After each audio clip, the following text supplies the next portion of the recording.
So, can you tell us if you've been cast in another BioWare game? I would love to tell you things. Okay. So you have indeed been cast in a video game in general. I would love to be able to talk. I am working, and it's all I can say. Okay. All right. Sorry, NDAs. But yes, I'm still working. You guys will be able to hear me in projects. Mm-hmm. Things. Who knows what? But you'll hear me at some point. Eventually.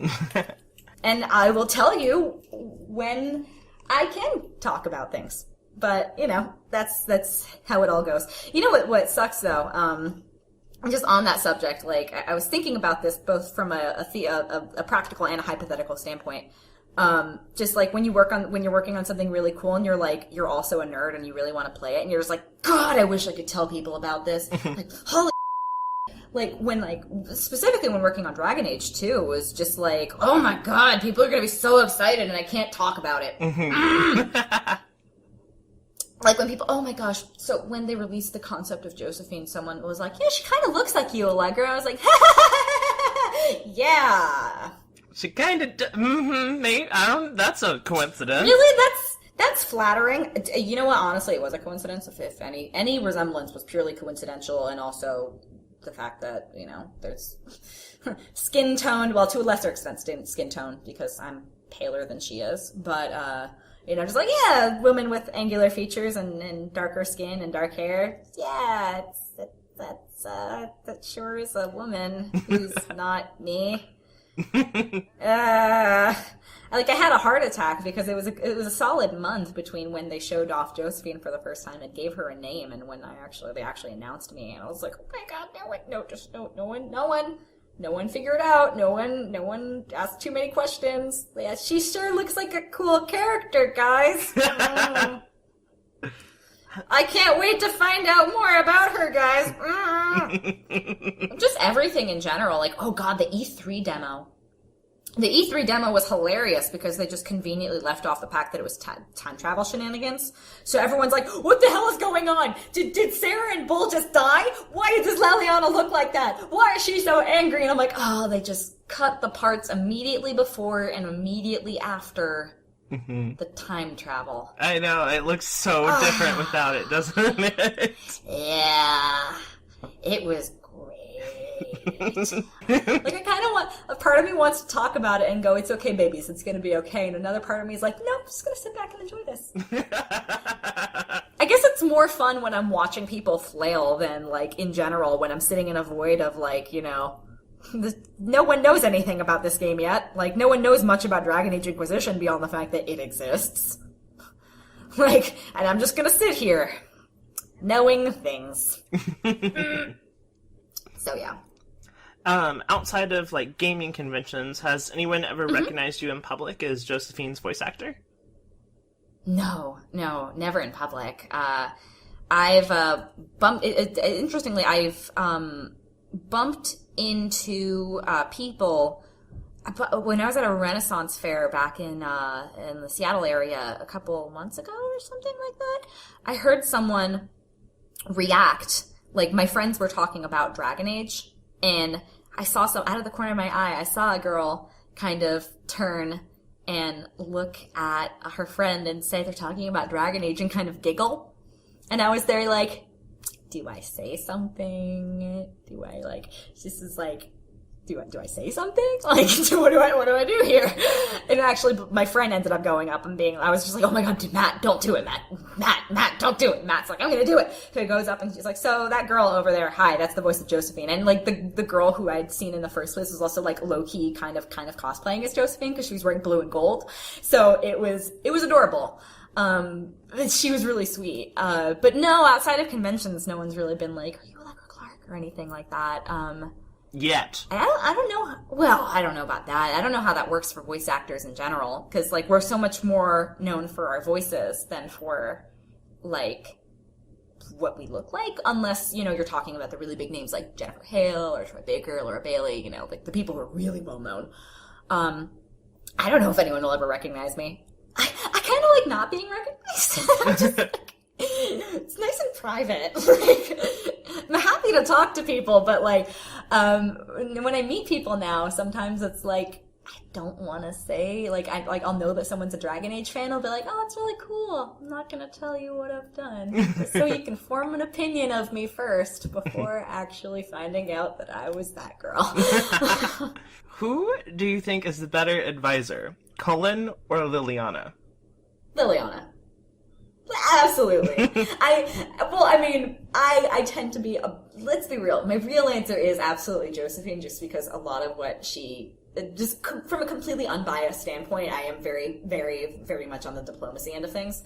But if I had to pick, I'd pick more subtle. Mm-hmm. So I would go for Liliana there. Which isn't to say that Cullen is a bad advisor at all. It's just that, like, oftentimes I find myself, my natural instinct isn't necessarily to go with his things, just because, like, mobilizing the army to, like, do something really small is just like, that's unnecessary. Like, we're gonna send a couple people to stab some people, that's fine. They fly on the wings of the night and they just, like, shank someone and come back, like, stop, I shanked someone. Like, that works for me. But interestingly, sometimes some of his decisions are, like, ones that I absolutely have to go with. Like, I'll see the decision, I'll be like, no, that's the only decision here. But I feel like that's oftentimes the way for all of the advisors. Like, I refuse to go any other way decision. No matter who I'm playing, it's like, I don't want to pick something else here. The one that always gets me is when he's, what is it? It's the random ban one of the very first war table missions you can get in the game, who, like, is, like, trying to get rid of the refugees. And Cullen's like, I'm not gonna hurt the refugees. I'm sending my soldiers in to help the refugees, and that guy can go himself. So I was like, yeah, good on you, Cullen. Let's do that. I like that plan. That's a good answer. Good answer. So, but I would go with Liliana just because she. If I'm not going to go the diplomacy route, I'm going to go the murder shank route. So, was it really weird romancing yourself? No, not at all. Not at all?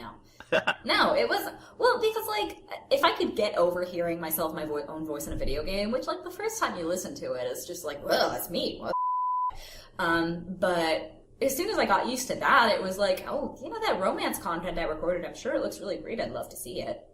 So it just becomes content for me. And for me, it's just like, you know, like, we made out, like, I've romanced you. It would be my thing. Although I have said this, and I will continue to say this. There are two types of people. There are the people who totally romance you, and there are the people who are like, nah, it's weird. Like, two types of friends. Like, my friends, there's no gray area. My friends are either like, oh god, Allegra, it's you. Like, I can't, it's you. I can't, it's you. And the friends who message me like, hey baby, we just made out. I'll be like, yeah baby, was it as good for you as it was for me? Like, you gotta have a sense of humor about these things. Incidentally, romancing myself, I had to text myself and be like, hey baby, I just made out with, wait, hold on a second, what's going on? Hey baby, I just made out with me. What? It's funny because I think other people have made a bigger deal about it than I have, about my own voice. It's just like, you romanced yourself? It's not kind of masturbatory. I'm like, no, because it's not actually me. Like, I have like such a, like a, she feels very separate from me in that sense. Like, she's a character that I portrayed, and I love her desperately, but she's not actually me. So if I'm romancing her, I'm not actually romancing myself. Mostly because, like, I would have done things differently. I would have been able to tell if the Inquisitor was hitting on me. So we know it's not actually romancing me. I would have been like, you're flirting, you're cute, let's do it. Like, that would have been the Allegra romance. What would the Allegra romance subplot be? Lots of sitting around and playing video games, I think. Just like the test date, like Cassandra's like, okay, we're gonna read poetry and you're gonna get that. I'll be like, yo, just pick us up some Thai food. Make sure there's no peanut in it. I want the crab and shrimp wraps with the cream cheese in it, but just make sure that you have Lactaid. You bring all these things over, and then we'll play video games. That's it. That's my romance plot right there. What do you think it would be like if you were stranded on a desert island with Josephine? I always love to ask voice actors this question. Oh, man. What would happen? Yeah, what would it be like? We'd get off. We'd escape the island. Like, it'd turn out, like, she would, like, very quickly make friends with all the monkeys, who would be able to provide us access to all, like, the high-quality produce. And it would just be, like, it would be, like, a secret, it'd be a little Inquisition on the island. And she would, like, totally get us off of the island while I'm sitting there, like, trying to rub two sticks together, like, I don't know how to start a fire because I don't serve outdoors very well. And all of a sudden she's like, we have a boat. And I'm like, oh, how do we have a boat? Oh yeah, me and the turtles made it. Oh yeah, cool. Cool? Really? Yeah, we had some help from the chimpanzees. Aren't they usually really violent? No, not these ones. They're cool. I'm like, what? Okay. What? Okay. I'll take it. I'll take it. Cool. It's like, I swear to God, we would not be on that. We may be on the island for a little bit, but like, we would probably escape because she would like office manager her way, not office manager, like she'd like project manage her way into like us getting off of the islands, and I'm like, how do you have this power? How? I don't know.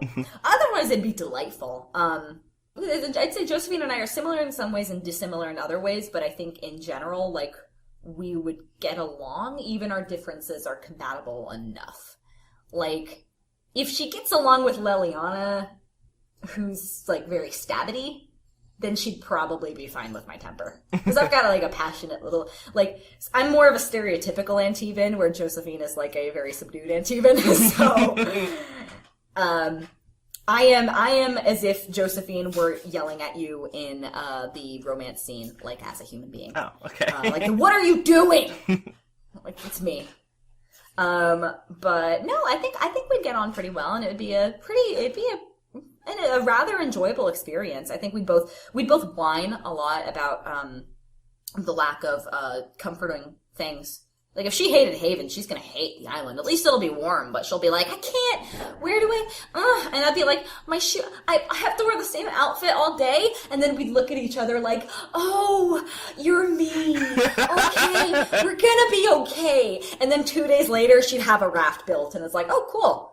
It's like she's built a flare, there's a boat coming, like, oh, cool, wow, how did you do that? Cool, awesome, alright. It's been a lovely vacation. It's great to know you, Josephine. So these next set of questions I pulled from the fan community over YouTube. Hey! And they get, there's a bunch of fun ones. So the first one is, sure. What are your personal opinions on Josephine and Blackwall's relationship? The relationship that ended, according to Trespasser. You know, I'd been wondering about that because I didn't record anything on the subject of Blackwall and Trespasser, probably because Josephine was a little too busy. So I was like, actually sitting there like, I wonder what happened to them. So I didn't actually know, until, I saw, someone post the video on YouTube of, Blackwall talking about the fact that, it was a momentary flirtation and yada yada. I see, the interesting thing is I know that it's a pretty divisive, pairing because people don't necessarily like Blackwall. But again, like, my opinions on it are very colored by the fact that I knew he was a liar the entire time. Mm-hmm. So I'm like, they're not necessarily suited to each other. Because, their needs are very different. Like, for starters, Blackwall, I'm pretty sure, like, to quote one of my friends, like, would be happy living in a van by the river. Like, it's not Josephine's thing. Like, they've got, like, I think a lot of their, like, courtly knowings about, like, knowings, like, a lot of their, like, their courtly sensibilities are very compatible, but, otherwise, they're not, I don't think it would have worked out long term, without, lifestyle changes happening for either one of them. And Josephine would not bend on that. Because, she's very, very set in terms of her duty and who she needs to be, and she'd be like, Blackwall, you need to be, you would have to be a partner to that, otherwise, bye. And that's, very true of the relationship with the Inquisitor. Like, if the Inquisitor's dating Josephine, like, she's got to go back to Antiva. She's got to be with her family. She's got to run she has to run her family. And if you're not cool with that, then that's not a romance for you. And so I feel like that's a huge place where it would have broken down. But it was cute. It was really cute. It was just like all courtly love shit. And I've read so much Petrarch that I know courtly love inside out, and that very sensible, like the style of it. So the entire time I was like, this is f***ing adorable. Oh my god. Like, they're sweet. Like, long term, nah. If they wanted to bang, I'd be like, hot. But otherwise, like, I don't know if there was anything, like, long term, like, if they would have lasted outside of, the danger and intrigue of the relationship that can't be. And that's why it ended in that regard. But it was sweet. It was sweet while the flirtations lasted, and they were fucking cute. Blackwall being like, no, I'm gonna make something for her. I'm making things for her. And she's like, ooh, I'm leaving my handkerchief here, but don't tell anyone that I'm leaving my handkerchief here. I'm just imagining, like, all of Skyhold being like, oh, those two again. Oh, boy. What did Sarah say? He's, like, moping by, like, what's her line? He's like, moping while staring outside of windows or something, thinking about her. It's just like so traditionally courtly love. Like, I was just talking to my friend about Petrarch earlier. Petrarch is one of the great three Italian writers of the early Renaissance, and he wrote like 300 something poems about a woman that he met twice and fell in love with. And when she died, he went through a religious crisis and went through many religious crises about, like, but I'm so faithful, and faith tells me not to lust, but I lust after this woman who doesn't love me back. It's like, you guys, like, passed each other on the street twice, and you're writing all of this, like, really, dude? So I'm used to that. I'm so used to that sort of thing. So it was very, like, for me, delightful to see it come into play. But yeah, I never read it as being, like, threatening to Josephine in any way like other people have, but I understand if people did. So, if you had the opportunity to decide how a future Josephine cameo would occur in a future Dragon Age game, what would you want it to be like, and what would you want to happen? I would want lots and lots of lions, so they'd have to keep bringing me back for stuff. No. I would want, I would just imagine her functioning in some sort of, like, ambassadorial context. Knowing, I know about as much as you guys know about the plot of DA4, which is that theoretically it's going to be in Tevinter if the game comes out, which I imagine it will. That's where they want to bring the series, and they're going to stop Solus and yada yada. And so I would imagine that if Josephine appeared in some capacity, it would be serving as, like, in some sort of, like, I'm going to use the word advisory, even though I don't want her to be an advisor in the same scope that, she necessarily was in this game, especially because I don't know to what extent, like, the Inquisition, like, the infrastructure of the Inquisition is going to be appearing. I suppose if it did, then, it would be nice to see Josephine put on her ambassador shoes again. But just, like, functioning as some sort of, like, in communication with Tevinter and, like, helping them try to sort out some sort of mess. If she can continue hanging out with Dorian in some capacity, I would love that, just because Dorian is, like, one of my favorite characters. I love him. So if she can continue, like, if she could be working alongside Dorian somehow, I would love that. I love Dorian. Well, especially he's an ambassador, or he was an ambassador before becoming part of the Magisterium. Or Magistrate. That's the word. Magisterium or Magistrate? Oh my god, this is embarrassing. Magisterium. Shit. It's Magisterium, I was right. Right, that was embarrassing. Oh no, everyone's gonna be like, did you really play Dragon Age Origins back in 2009? You're like, are you really a Dragon Age fan? No, you got me. I've been lying this entire time. The Magisterium. So, since Dorian's been part of the, the Magisterium, like, he was an ambassador before becoming part of the Magisterium. I can see them working together in some capacity. So, and I would love to see that, But at the same time, want to make sure that Josephine survives. So I don't want her to do too much so that she can never be endangered. I want to make sure that she and the Inquisitor go back to Antiva and they're, like, any number of children that they have either birthed or adopted and just living their happy little lives in a villa by the sea with the Montilyet fleet just prospering everywhere. Like, that's the end game I want to keep. I want that to remain, but I would like Josephine, I think it'd be really cool if she were, like, working alongside Dorian in some capacity. Especially because, like, I don't see any reason why Antiva wouldn't play into the plot necessarily. Like, it's close enough to Vinter that, like, I wouldn't. And I think, yeah, they neighbor to Vinter, don't they? Yeah, they neighbor to Vinter, and I think Arlathan is actually in Antiva proper, isn't it? Like, or bordering Antiva and Tevinter. I think it's, like in that gray area of, like, what country is this, kind of. Yeah. So I can see Antiva playing some sort of role if Arlathan is considered, especially if it's considered part of Antiva as opposed to part of Tevinter. So I think there's definitely room for her to continue ambassadoring, at least slightly. Especially depending on, like, the tumult of whatever's happening in Tevinter, if they need to basically call on their one of their stronger diplomats. Because I think King Fujalno would be like, you're really good at your job. Can I convince you? How much money do I have to give you for you to start working again? So yeah. Who are your favorite romances from the whole Dragon Age series, and who is your top choice overall? A chorus of angels comes fluttering down from the sky, blowing horns, banners start unfurling, with in beautiful script written the name.